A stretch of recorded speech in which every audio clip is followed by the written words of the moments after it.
Fan Academy Basic English Book Unit 2 Lesson 11 waxaynu ku guda jirnaa buugga Basic Englishka Unit 2 cutubkiisa labaad Lesson 11 casharka 11aad ciwaankiisana uu yahay Pronoun waxa weeyaan magacuyaal.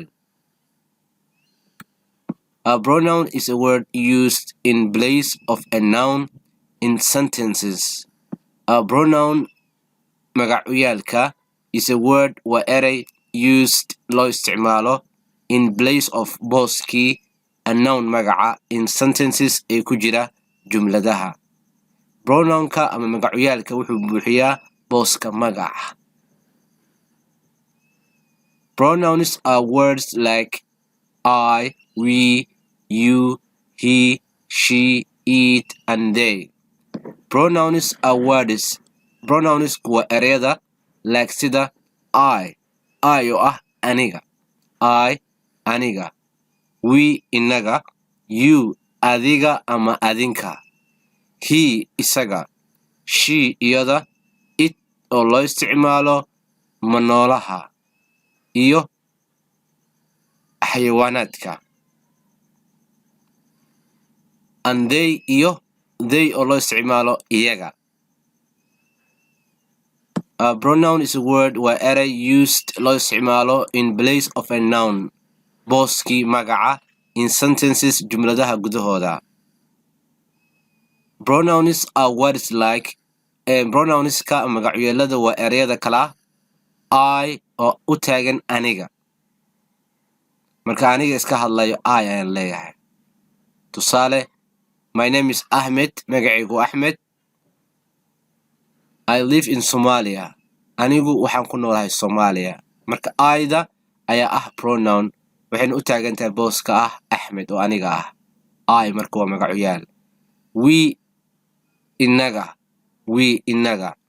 You marna waxaa loo isticmaalaa hal qof oo ka hortaagan keligiisa ama laba iyo wixii ka badan. You adiga ama adinka. He isaga waxaa loo adeegsadaa qof keligii ah oo rag ah ama lab ah. She-na waxa weeyaan qof dumar ah ama dhidig ah oo keligeed ah. She iyada. It naxwo ahaan waxaa loo adeegsadaa marka loo fiiriyo grammarka shayga manoolaha ah ama xayawaanka. Inkastoo mararka qaarkood arki karto iyadoo loo isticmaalayo cunuga markaan la garanaynin jinsigiisa lab iyo dhidig wuxuu yahay it waa loo adeegsadaa.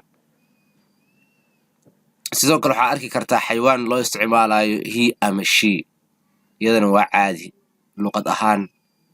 Laakiin naxwo ahaan ama grammar ahaan waxaa loo tixgeliyaa it in loo isticmaalo manoolaha iyo xayawaanka. They waxaa loo isticmaalaa iyaga. If there were no pronouns, we would keep repeating the nouns over and over again. If there were no pronouns, haddii aysan jiri lahayn magacuyaalo, we would keep repeating the nouns over and over again. Waxaynu ku soo celcelin lahayn magaca. Example tusaale, my brother's name is Ali. When walaalkay magaciisu waa Ali, he learns English. Isaga wuxuu bartaa Ingiriis. Hadduusan jiri lahayn pronounkan he ah, waxaan dhihi lahayn mar labaad Ali aan soo celin lahayn. Marka Ali waa magaca nounkii weeyaan, he-na waa pronounkii. Marka hadduusan jiri lahayn pronounkan he ah, mar kale ayaan soo celin lahayn Ali. Waxaan dhihi lahayn my brother's name is Ali. Ali learns English. Laakiin hadda waynu ka maaranayo waxaan haysanaa pronoun. My brother's name is Ali. Walaalkay magaciisu waa Ali. He isaga learns wuxuu bartaa English. Other examples tusaalooyin kale. I speak Arabic. Aniga waxaan ku hadlaa Carabi. We play football. Inaga waxaynu ciyaarnaa kubadda cagta. You know everything. Adigu wax kasta waad garanaysaa ama adinku waad garanaysaan wax kasta. He studies English. Isaga wuxuu bartaa Ingiriiska. She's a teacher. Ayadu waa macallimad. It is working. Wuu shaqaynayaa. tusaale computer oo kale ama qalin markaan ka hadlin waxaa leenahay it's working wuu shaqeynayaa.